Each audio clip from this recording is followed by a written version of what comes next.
السلام عليكم متابعين قناة أخبار المغرب تيفي. تتعرض القناة يوميا لعدد كبير من التبليغات أدت إلى منع الفيديوهات من الانتشار. المرجو منكم دعم القناة بالإعجاب ومشاركة الفيديو ليصل كل المغاربة. فرجة ممتعة.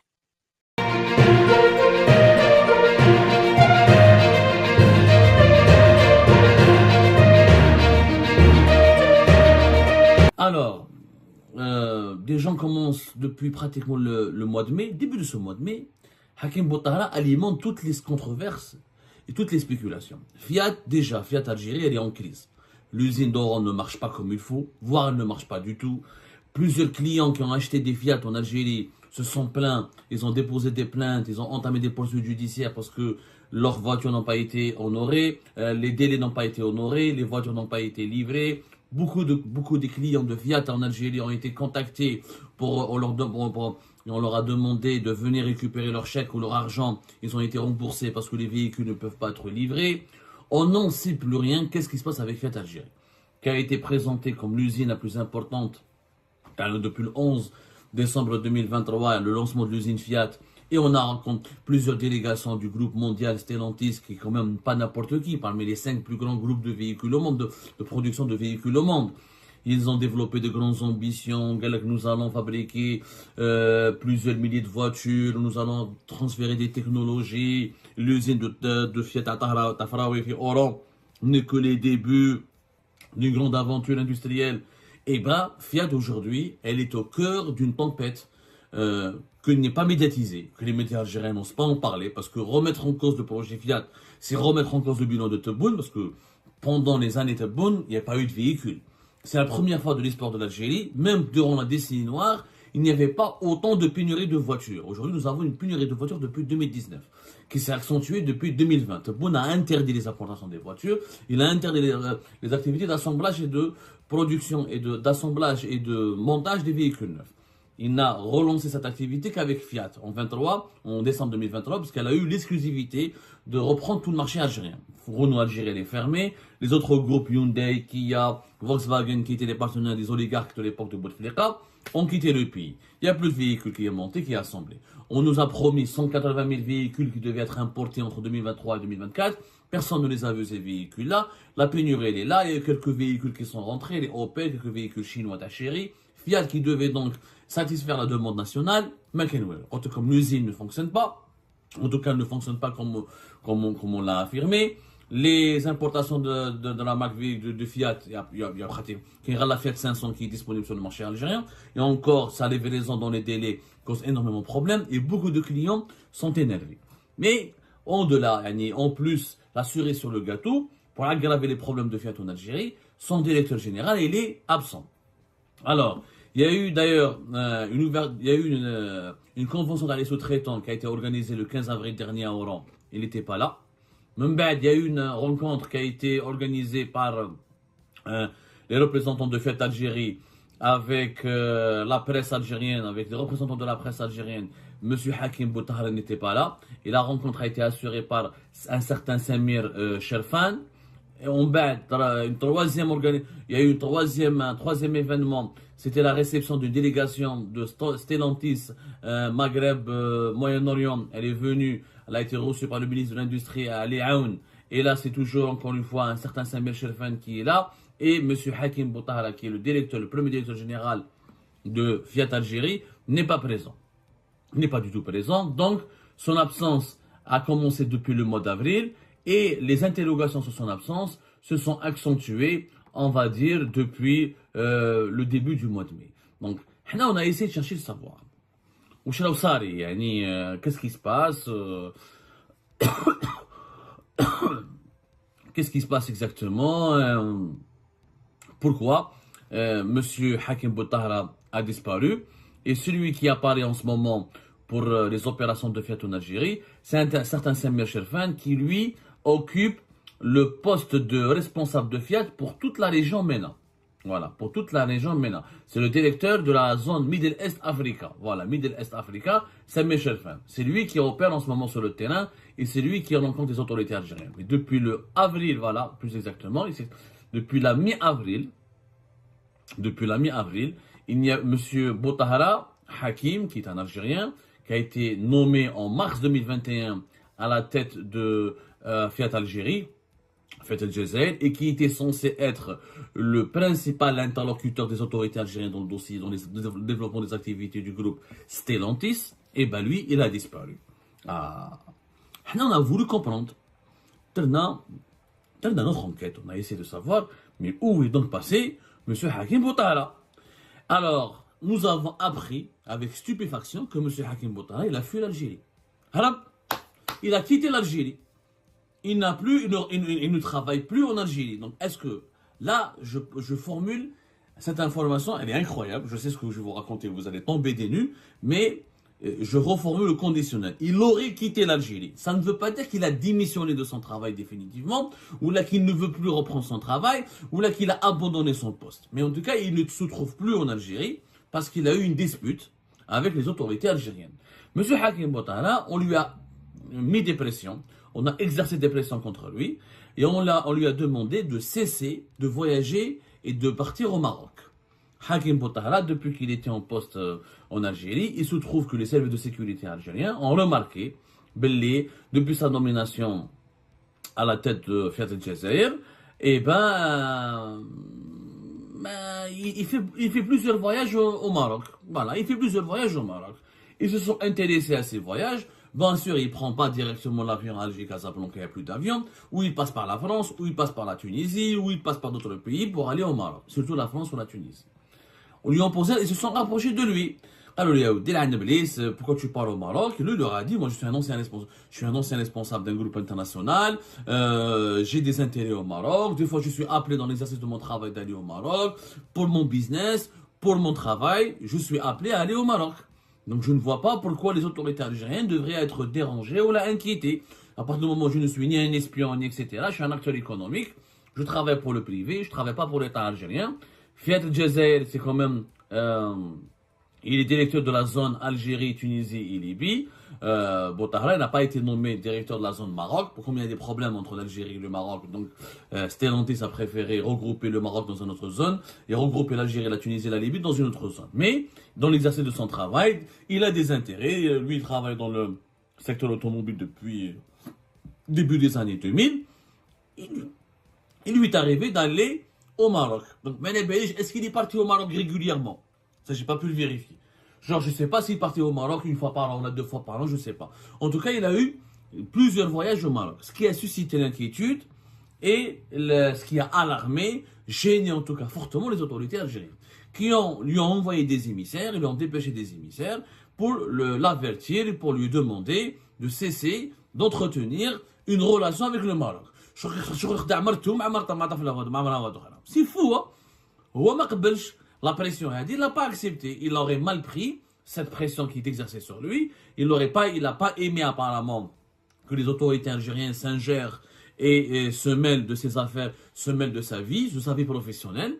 D'autant plus qu'encore une fois, c'est pas un businessman. Il est dans le business. Il est le représentant d'un très grand groupe mondial quand même. Encore une fois, c'est pratiquement le 4e groupe mondial, c'est 14 marques, c'est Opel, c'est Peugeot, c'est Citroën, c'est Fiat, c'est Chrysler, c'est plusieurs marques. Et dans l'exercice de son travail, apparemment, il est obligé d'aller régulièrement dans des pays comme le Maroc. En plus, il a travaillé sur le Maroc. Je vais vous citer parce que mais Hakim Botahara, qui apparemment serait aussi un binational, il aurait la nationalité française, il a déjà travaillé pour le Maroc. Il a déjà travaillé sur le marché marocain et sur le marché automobile marocain. Pourquoi? Hakim Botahara, c'est un Algérien effectivement qui est diplômé de l'Université du Québec, à Montréal. Il a obtenu un MBA là-bas. Ensuite, il a fait la London Business School, quand même l'une des plus grandes écoles en sciences économiques au monde. Donc, c'est dire que c'est quelqu'un qui a vraiment un excellent parcours. C'est un vrai parcours. Il est d'ailleurs respecté dans le secteur de l'automobile. Il est reconnu pour ses compétences et pour ses qualités professionnelles. Ensuite, il a commencé sa carrière en 2021 en tant que responsable de vente, de manager au niveau national et régional dans une société qui s'appelle Protect & Gamble. Protect & Gamble. Je ne la connais pas particulièrement. En tout cas, je ne la connais pas particulièrement des Protect & Gamble. En tout cas, c'est là-bas qu'il a commencé son travail. Alors, Ensuite, alors voilà, apparemment c'est une multinationale spécialisée dans les produits de nettoyage, d'hygiène pharmaceutique. Ça n'a rien à voir avec les véhicules, mais bon. Il a commencé à travailler dans cette boîte internationale. Ensuite, il intègre le secteur automobile avec Renault. Il commence par Renault Algérie en 2004. Il était manager spécialisé chargé du département des pièces de rechange. Ensuite, en septembre 2005, Hakim Boutahara devient le directeur du réseau Renault. Et en juillet 2008, il devient le directeur commercial de Renault Algérie. En 2008. En 2010, il part en France, il s'établit, donc fort de son expérience algérienne, et il décide de partir en France. Et là, il commence sa carrière, c'est là où il a commencé sa carrière internationale. Il est dans le secteur automobile en France. En 2010, il devient directeur régional pour la région de l'Ouest en France. Et en janvier 2013, il est devenu le directeur général Renault Middle East, chargé des opérations commerciales de 13 pays. C'est à ce moment-là où il a commencé à travailler sur le marché marocain et sur le Maroc, parce que visiblement, le Middle East, il y avait des activités en tout cas qu'il devait développer avec le Maroc. Donc il s'intéressait, c'est que le monsieur, en fait, il partait au Maroc dans le cadre de ses activités professionnelles depuis plusieurs années. Il ne partait pas au Maroc juste parce qu'il y a un problème entre l'Algérie et le Maroc. Je ne sais pas comment les autorités algériennes ont pensé. Bon, non. Auparavant, il était aussi directeur commercial général de Renault en Roumanie, de 2011 à 2013. Ensuite, il était directeur général du cluster chez Renault en Roumanie. Il a travaillé sur la Roumanie, la Bulgarie et la Moldavie. En bas, directeur général Moyen-Orient, où il était beaucoup plus à Dubaï, de 2013 à 2016. Bon, en tout cas, il a une riche expérience. C'est une fierté pour le pays d'avoir un cadre aussi compétent, aussi intelligent et aussi excellent dans son domaine. Donc, il a été nommé à la tête de Fiat Al Jazeera à partir de... C'est plus Stellantis, il n'y a plus de Fiat, c'est plus Stellantis Algérie, parce que Fiat fait partie du groupe Stellantis, et Stellantis, je rappelle encore une fois, c'est le 4e groupe mondial. À partir de 2021, mars 2021, et ses relations avec les autorités algériennes, visiblement, se sont beaucoup détériorées à cause uniquement, ce qui est encore...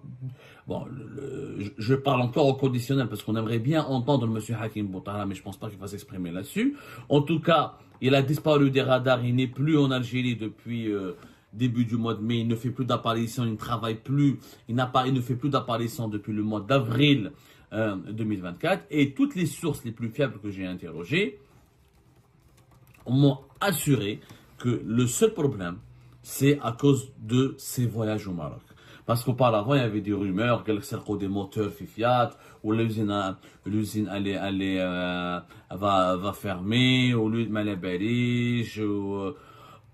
ou je sais pas quoi, ou il y aura un problème avec Fiat qui risque de se désinvestir, de se désengager de l'Algérie. Fiat en Algérie, elle a énormément de problèmes. L'usine ne fonctionne pas, ça on l'a confirmé. Il y a des problèmes, apparemment l'usine a été inaugurée dans la précipitation et que les équipements nécessaires pour commencer le montage et l'assemblage des véhicules n'ont pas été suffisamment réunis dans les conditions idéales. Comment on appelle ça? La disponibilité de la pièce et des composants pour le montage cause problème. Les procédures de dédouanement et d'importation de la matière première et des composants pour ce qu'on appelle le CKD ou la voiture quand elle doit être les équipements, les composants, les kits de montage des véhicules, ils arrivent au compte-gouttes, donc Fiat n'arrive pas à travailler à cause de cela. En plus, l'importation des véhicules neufs en l'état, Fiat a obtenu un quota auprès du gouvernement algérien. Ce quota n'a pas pu être épuisé puisque Fiat rencontre beaucoup de difficultés bureaucratiques pour importer ses véhicules. Ce qui fait qu'elle a suscité la colère de ses clients et suscité l'interrogation de ses partenaires. Ça, c'est vrai.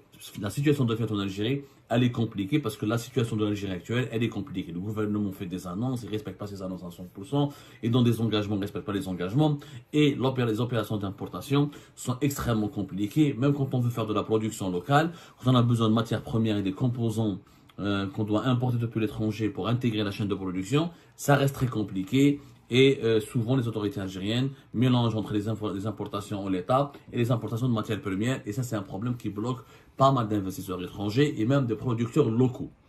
Donc, ça, c'est pas étrange. Mais cela ne peut pas justifier l'absence et la disparition des radars de M. Hakim Boutahara.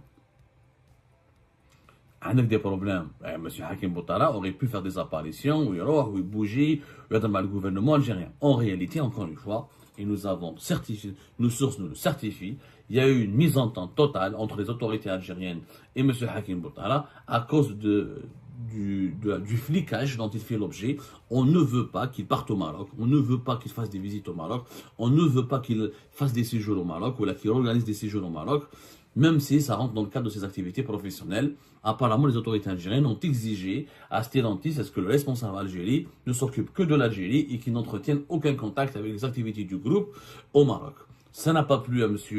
Hakim Boutahra qui a décidé donc de protester et de quitter l'Algérie jusqu'à ce que la situation s'éclaircisse. Est-ce que Hakim Boutahra va revenir à Oran ou à Alger pour reprendre son poste? Je l'espère bien. J'espère que ce malentendu sera rapidement effacé et j'aimerais bien comprendre comment les autorités algériennes peuvent, ou au nom de quoi, elles se permettent de dicter l'agenda privé et de contrôler les voyages et les déplacements à l'étranger du manager d'une boîte étrangère. Hakim Boutahra n'est pas diplomate, il ne travaille pas pour Sonatrach, il ne travaille pas pour une entreprise étatique, il ne travaille même pas pour une entreprise privée algérienne, il travaille pour un groupe international. S'il doit aller au Maroc dans le cadre de ses activités, il n'a de compte à rendre qu'au groupe Stellantis. Il n'a pas de compte à rendre à l'État algérien.